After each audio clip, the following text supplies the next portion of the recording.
Hello friends, good evening. मैं शिवानी गुप्ता स्वागत करती हूँ आपके अपने यूट्यूब चैनल दक्ष स्टडी सेंटर में। दोस्तों, आप सभी कैसे हैं? आशा है कि आप लोग स्वस्थ होंगे, मस्त होंगे और अपने एग्जाम के लिए अच्छे से तैयारी कर रहे होंगे। तो दोस्तों, यदि आप एस्टेट, सीटेट, बीएड या डीएलडी की तैयारी कर रहे हैं दोस्तों, तो ये वीडियो आपके लिए बहुत ही हेल्पफुल होने वाला है, क्योंकि आपके एग्जाम में दोस्तों जो बाल विकास से रिलेटेड 30 नंबर का दोस्तों प्रश्न पूछेगा, वही सारे प्रश्नों के बारे में दोस्तों आज के क्लास में हम लोग अध्ययन करेंगे, जो कि दोस्तों कुल 30 प्रश्न है और इन सभी प्रश्नों में से एक दो प्रश्न अवश्य है कि दोस्तों आपके एग्जाम में पूछे जाएंगे। इसलिए दोस्तों आप वीडियो को मिस करने की तो बिल्कुल से बिल्कुल भूल ना करें दोस्तों। और बाल विकास आपके सभी सब्जेक्ट दोस्तों, सभी विषयों के लिए अनिवार्य है, इसलिए आप प्रतिदिन क्लास दोस्तों शाम 7 बजे जरूर से ज्वाइन कर ले दोस्तों। बहुत स्टूडेंट है जो लेट से ज्वाइन करते हैं दोस्तों क्लास को, तो ध्यान रहे दोस्तों, एक भी प्रश्न ना छूटे दोस्तों आपके नजरों से, यही मेरा कोशिश रहता है। तो इसलिए दोस्तों आप टाइम पे जरूर से जरूर क्लास को ज्वाइन कर ले। और यह हमारा दोस्तों ध्यान दीजिएगा 8 नंबर का क्लास है, तो आपसे निवेदन है कि इससे पहले जो भी क्लास है दोस्तों एक बार आप जरूर से जरूर देख लीजिए, ताकि दोस्तों आपको प्रत्येक प्रश्न से संपूर्ण जानकारी प्राप्त हो सके, एग्जाम के लिए आप अच्छे से प्रिपेयर हो सके। तो बिना समय गवाए हम लोग पहले प्रश्न पर ध्यान देंगे दोस्तों। तो हमारा आज के बाल विकास का पहला प्रश्न है, ध्यान दीजिएगा प्रश्न की ओर बारीकी से। भारतीय संविधान के किस अनुच्छेद में 6 से 14 वर्ष आयु वर्ग के बच्चों के लिए निःशुल्क व अनिवार्य शिक्षा का अधिकार शामिल किया गया है दोस्तों? बताइए। ध्यान दीजिएगा अनुच्छेद 26 में, अनुच्छेद 15 आर्टिकल 45 या फिर अनुच्छेद दोस्तों 21 के ए में। तो बताइए इनमें से हमारा इसका आंसर क्या होगा कि भारतीय संविधान के किस अनुच्छेद में दोस्तों 6 से 14 वर्ष के बच्चे के लिए निःशुल्क एवं अनिवार्य शिक्षा का अधिकार शामिल किया गया है दोस्तों? तो बताइए किस अनुच्छेद में। बहुत ही महत्वपूर्ण प्रश्न है दोस्तों आपके एग्जाम के लिए दोस्तों। तो जल्द से जल्द दोस्तों इस प्रश्न का आंसर आप अपने कमेंट बॉक्स में बताएं। तो इनमें से हमारा इसका आंसर हो जाएगा भारतीय संविधान के दोस्तों अनुच्छेद 21 के ए में दोस्तों, 21 के ए में 6 से 14 वर्ष आयु वर्ग के बच्चे के लिए निःशुल्क व अनिवार्य शिक्षा का अधिकार शामिल किया गया है। हमारा डी ऑप्शन इसका आंसर हो जाएगा।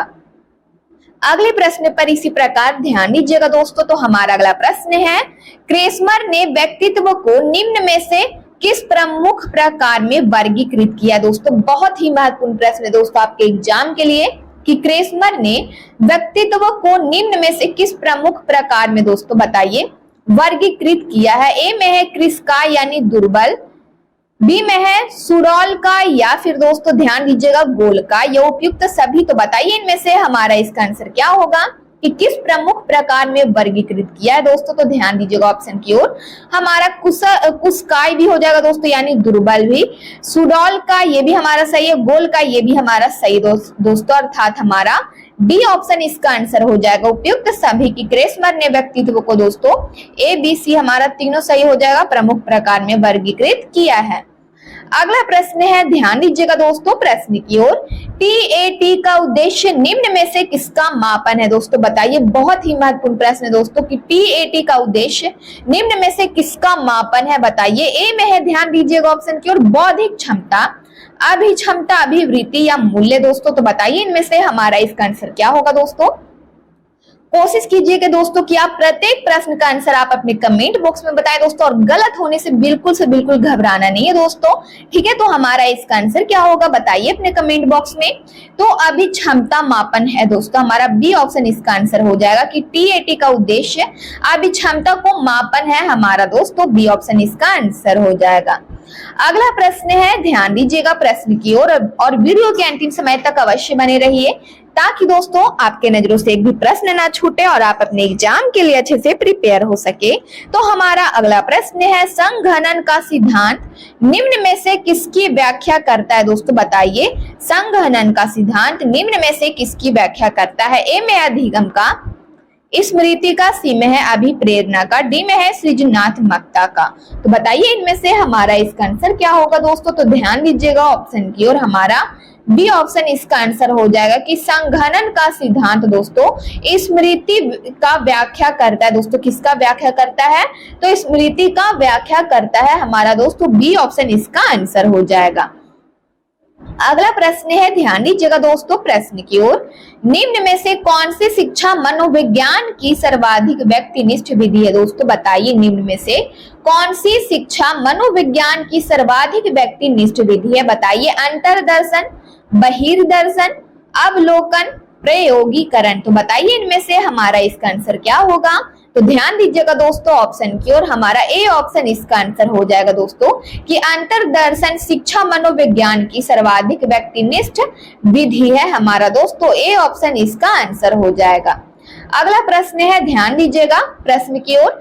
एल्बर्ट बंडूरा निम्न में से किससे संबंधित है? दोस्तों बताइए। सामाजिक अधिगम सिद्धांत से, व्यवहारवादी सिद्धांत से, संज्ञानात्मक विकास का सिद्धांत से, या फिर मनोलैंगिक विकास के सिद्धांत से? तो बताइए इनमें से हमारा इसका आंसर क्या होगा दोस्तों कि एल्बर्ट बंडूरा निम्न में से किससे संबंधित है? तो ध्यान दीजिएगा ऑप्शन की ओर दोस्तों, हमारा इसका आंसर हो जाएगा ए ऑप्शन। एल्बर्ट बंडूरा दोस्तों सामाजिक अधिगम सिद्धांत से संबंधित है। अगले प्रश्न पर इसी प्रकार ध्यान दीजिएगा दोस्तों, और यदि आप वीडियो को दोस्तों अभी तक लाइक ना किए हो, सब्सक्राइब ना किए हो, तो जरूर से जरूर दोस्तों लाइक कर लिया कीजिए ताकि हमें भी सपोर्ट मिल सके। और दोस्तों चैनल को अवश्य आप सब्सक्राइब कर ले ताकि ऐसे ही वीडियो का नोटिफिकेशन आपके पास जाता रहे और प्रतिदिन शाम 7 बजे बाल विकास का क्लास आप ज्वाइन कर सके।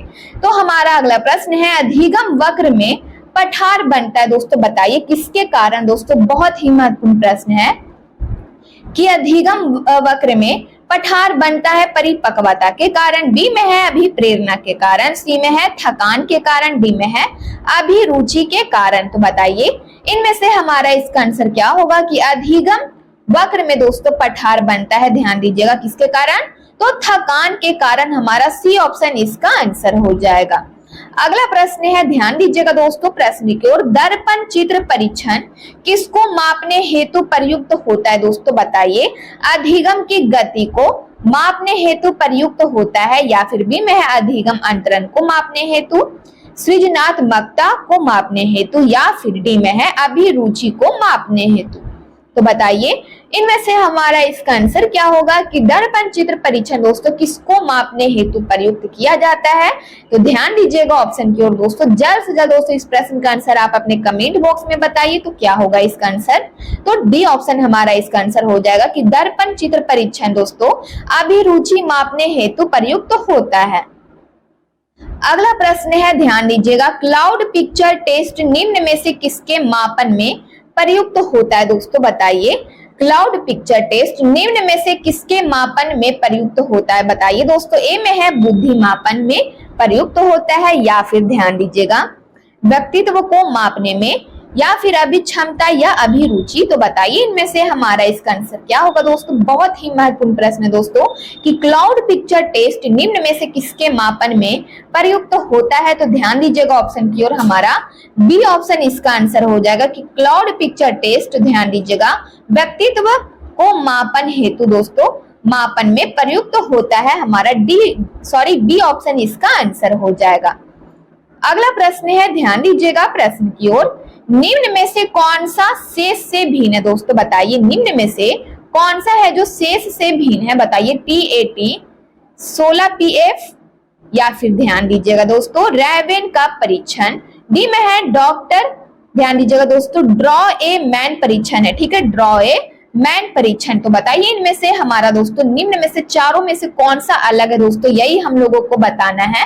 तो जल्द से जल्द दोस्तों इस प्रश्न का आंसर बताइए कि चारों में से कौन सा है जो दोस्तों अलग दिख रहा है? तो इनमें से जो हमारा अलग है दोस्तों शेष से भिन्न है, ध्यान दीजिएगा दोस्तों सी ऑप्शन।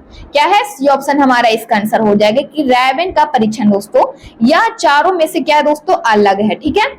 अगले प्रश्न पर इसी प्रकार ध्यान दीजिएगा। निम्न में से कौन सा शेष से भिन्न है? दोस्तों रिपीट क्वेश्चन है दोस्तों। तो बताइए इनमें से हमारा इसका आंसर क्या होगा? TAT, 16PF रैवेन का परीक्षण, या ड्रॉ ए मैन परीक्षण। तो बताइए इनमें से हमारा इसका आंसर क्या होगा? तो बताते चले दोस्तों इसका आंसर हमारा सी ऑप्शन हो जाएगा, ध्यान दीजिएगा रैवेन का परीक्षण। अगला प्रश्न है, ध्यान दीजिएगा, सूझ या अंतर्दृष्टि के सिद्धांत का प्रतिपादन किसने किया है दोस्तों बताइए। सूझ या अंतर्दृष्टि के सिद्धांत का प्रतिपादन यानी जन्मदाता कौन है दोस्तों। बहुत ही महत्वपूर्ण प्रश्न है दोस्तों आपके एग्जाम के लिए। बताइए, थॉर्नडाइक, गेस्टाल्टवादी मनोवैज्ञानिक या फिर हेगार्टी है या फिर स्किनर। तो बताइए इनमें से हमारा इसका आंसर क्या होगा।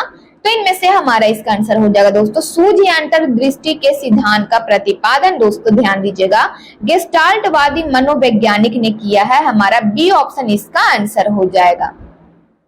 अगला प्रश्न है, मैकडूगल के अनुसार प्रत्येक मूल प्रवृत्ति से संबंध होता है दोस्तों बताइए। संज्ञान से संबंधित होता है, संवेग से संबंध होता है या फिर संवेदना या चिंतन से।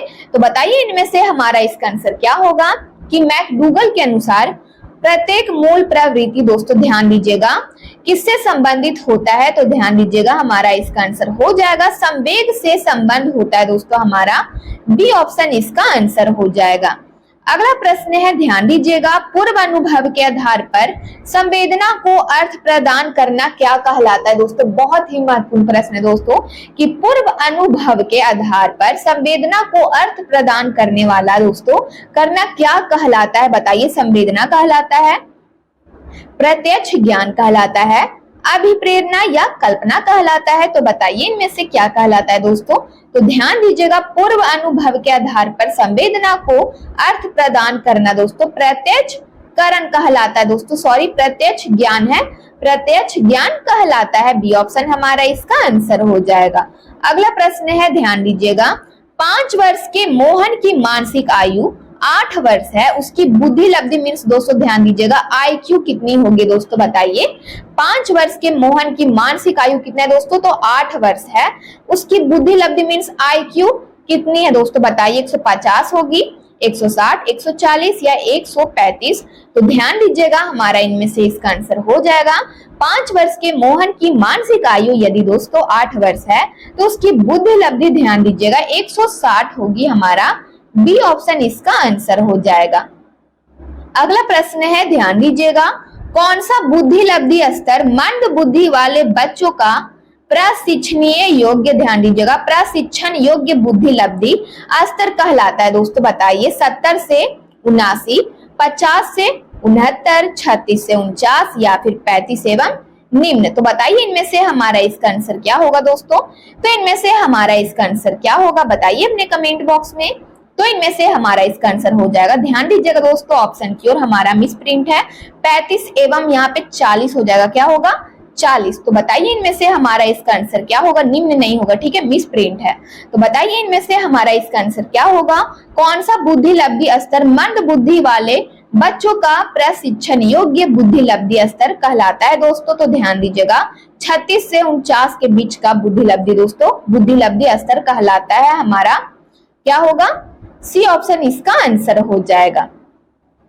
अगला प्रश्न है, ध्यान दीजिएगा, रोक इंक ब्लॉट टेस्ट का प्रयोग निम्न में से किसके मापन हेतु किया जाता है दोस्तों बताइए। बहुत ही महत्वपूर्ण प्रश्न है दोस्तों कि रोक इंक ब्लॉट टेस्ट का प्रयोग निम्न में से किसके मापन हेतु किया जाता है। तो ध्यान दीजिएगा, व्यक्तित्व मापन हेतु, बुद्धि मापन हेतु, अभिरुचि या अभिक्षमता। तो बताइए इनमें से हमारा इसका आंसर क्या होगा दोस्तों। रोक इंक ब्लॉट टेस्ट का प्रयोग दोस्तों ध्यान दीजिएगा ऑप्शन की ओर हमारा ए ऑप्शन इसका आंसर हो जाएगा कि रोक इंक ब्लॉट टेस्ट का प्रयोग व्यक्तित्व मापन हेतु किया जाता है। एप्पल हमारा इसका आंसर हो जाएगा। अगला प्रश्न है, ध्यान दीजिएगा, निम्न में से कौन सा विस्मृति का कारण नहीं है दोस्तों बताइए। सीखने की कमी, स्मरण करने की इच्छा, मानसिक द्वंद, सीखने की दोषपूर्ण विधियां। तो बताइए दोस्तों इनमें से कौन सा है जो दोस्तों विस्मृति का कारण नहीं है। तो ध्यान दीजिएगा हमारा इनमें से इसका आंसर हो जाएगा दोस्तों बी ऑप्शन, स्मरण करने की इच्छा दोस्तों विस्मृति का कारण नहीं है। हमारा बी ऑप्शन इसका आंसर हो जाएगा। अगला प्रश्न है, यह विज्ञान जो संख्यात्मक प्रदत्त को एकत्र करने, विभाजित करने, प्रस्तुत करने, तुलना करने और व्याख्या करने की विधि से संबंधित है कहलाता है दोस्तों बताइए। बहुत बार दोस्तों इस प्रश्न का आंसर मैं बता चुकी हूँ दोस्तों। इस प्रश्न का आंसर वही विद्यार्थी जवाब आंसर कमेंट बॉक्स में दोस्तों बता सकते हैं। जो डेली दोस्तों प्रतिदिन शाम 7 बजे बाल विकास का क्लास ज्वाइन करते हो, तो बताइए इनमें से हमारा इसका आंसर क्या होगा दोस्तों? सांख्यिकी, गणित, ज्यामिति या दोस्तों समभाव्यता। तो बताइए दोस्तों क्या कहलाता है? तो ध्यान दीजिएगा दोस्तों, सांख्यिकी कहलाता है हमारा एप्पल इसका आंसर हो जाएगा। अगला प्रश्न है, पिछड़े बच्चों के लिए शैक्षिक उपलब्धि की अवधारणा किसने दी है दोस्तों? बताइए, गार्डनर ने, सोनेल ने, बर्टन हॉल ने या फिर दोस्तों ध्यान दीजिएगा हमारा बी में है सिरिल बट। तो बताइए इनमें से हमारा इसका आंसर क्या होगा दोस्तों? तो इनमें से हमारा इसका आंसर हो जाएगा, ध्यान दीजिएगा दोस्तों ऑप्शन की ओर, हमारा इनमें से इसका आंसर हो जाएगा डी ऑप्शन की पिछड़े बच्चों के लिए शैक्षिक उपलब्धि की अवधारणा दोस्तों सिरिल बट ने दी है, हमारा डी ऑप्शन इसका आंसर हो जाएगा। अगला प्रश्न है, ध्यान दीजिएगा, निम्न में से कौन सा एक उत्तम परीक्षण की विशेषताओं से भिन्न है दोस्तों? बताइए, विश्वसनीयता, वैधता, वस्तुनिष्ठता, अभिक्षमता। तो बताइए इनमें से हमारा इसका आंसर क्या होगा कि निम्न में से कौन सा एक उत्तम परीक्षण है जो दोस्तों कि उत्तम परीक्षण की विशेषताओं से क्या है दोस्तों अलग है, भिन्न है। तो बताइए इनमें से हमारा इसका आंसर क्या होगा, इनमें से कौन सा है? तो दोस्तों अभिक्षमता हमारा इसका आंसर हो जाएगा कि अभिक्षमता एक उत्तम परीक्षण की विशेषताओं से क्या है दोस्तों तो भिन्न है, हमारा डी ऑप्शन इसका आंसर है। अगला प्रश्न है, ध्यान दीजिएगा, निम्न में से कौन सा बुद्धि का सिद्धांत नहीं है दोस्तों? बताइए, एक तत्व सिद्धांत, द्वितीय तत्व सिद्धांत, प्रत्यागमन सिद्धांत या फिर बहुतत्व सिद्धांत। तो बताइए इनमें से हमारा इसका आंसर क्या होगा कि निम्न में से कौन सा बुद्धि का सिद्धांत नहीं है दोस्तों? तो ध्यान दीजिएगा, प्रत्यागमन का सिद्धांत दोस्तों बुद्धि का सिद्धांत नहीं है, हमारा सी ऑप्शन इसका आंसर हो जाएगा।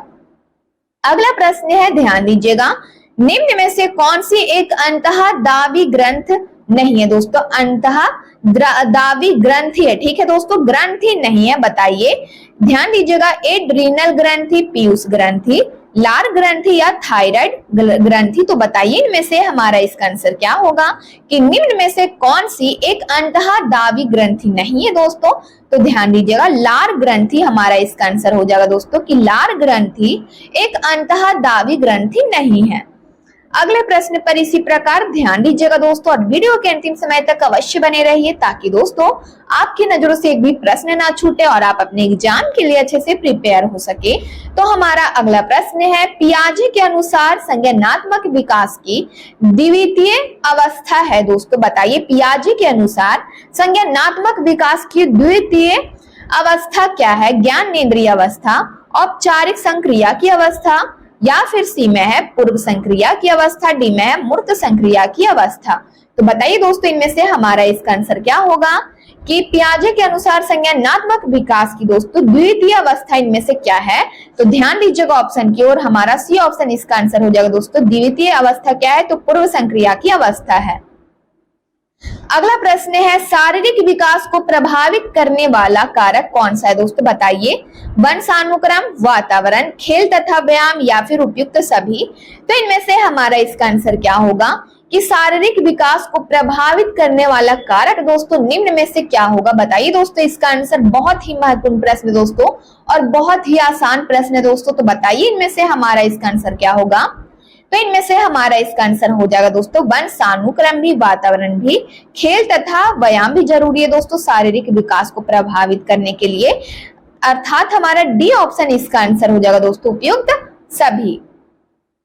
अगला प्रश्न है, चिंतनशील सोच की चर्चा इनमें से किसने की है दोस्तों? बताइए, ड्यूवी, रॉस, वुडवर्थ या ड्रेवर। तो इनमें से हमारा इसका आंसर क्या होगा? बताइए, चिंतनशील सोच की चर्चा इनमें से किसने की है दोस्तों? तो ध्यान दीजिएगा ऑप्शन की ओर दोस्तों, बहुत ही महत्वपूर्ण प्रश्न है दोस्तों, हमारा ए ऑप्शन इसका आंसर हो जाएगा दोस्तों। क्या होगा? ड्यूवी हमारा इसका आंसर हो जाएगा कि चिंतनशील सोच की चर्चा दोस्तों ड्यूवी ने की है। अगला प्रश्न है, ध्यान दीजिएगा, आगमनात्मक तर्क के स्तरों में कौन सी शामिल नहीं है दोस्तों? बताइए, अवलोकन, प्रयोग, सामान्यकरण या कल्पना।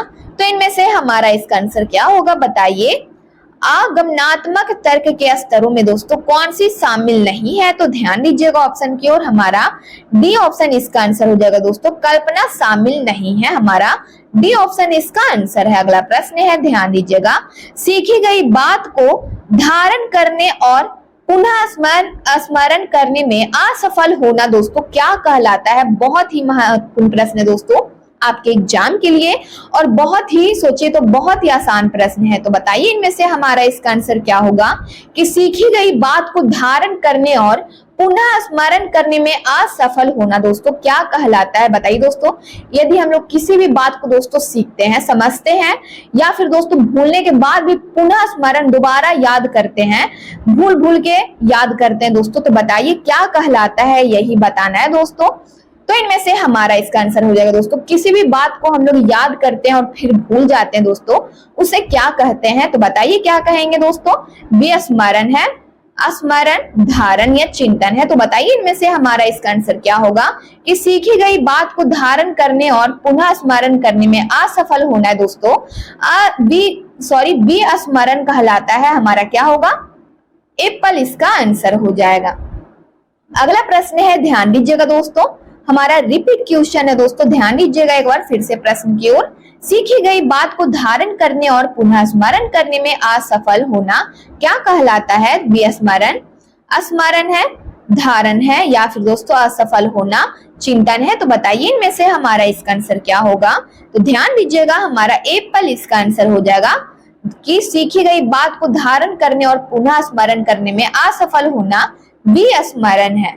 अगले प्रश्न पर इसी प्रकार ध्यान दीजिएगा, मूल प्रवृत्ति की एक प्रमुख विशेषता है जो पाई जाती है दोस्तों, बताइए केवल मनुष्यों में, केवल बिल्लियों में, सभी प्राणियों में, तथा यह जन्मजात व प्राकृतिक होती है। डी में है केवल कलाकारों में। तो बताइए इनमें से हमारा इसका आंसर क्या होगा कि मूल प्रवृत्ति की एक प्रमुख विशेषता जो पाई जाती है दोस्तों। तो ध्यान दीजिएगा, हमारा इनमें से इसका आंसर हो जाएगा दोस्तों जो पाई जाती है सभी प्राणियों में, तथा यह जन्मजात व प्राकृतिक होती है। हमारा सी ऑप्शन इसका आंसर हो जाएगा। तो दोस्तों ये हमारा आज के बाल विकास का लास्ट प्रश्न था। यदि आप चैनल को पहली बार विजिट कर रहे हैं तो चैनल को बस सब्सक्राइब कर ले, बेल आइकन को ऑल में प्रेस कर ले दोस्तों, और वीडियो को लाइक करना ना भूले दोस्तों। आप लोग लाइक अवश्य किया कीजिए दोस्तों, ताकि हमें भी सपोर्ट मिल सके, और अपने स्टडी ग्रुप में जरूर से शेयर कर ले। अपने कमेंट बॉक्स में आप लोग अपनी प्रतिक्रिया देते रहते हैं दोस्तों, इसके लिए दिल से धन्यवाद। मिलते हैं नेक्स्ट वीडियो में, तब तक के लिए स्वस्थ रहिए, मस्त रहिए।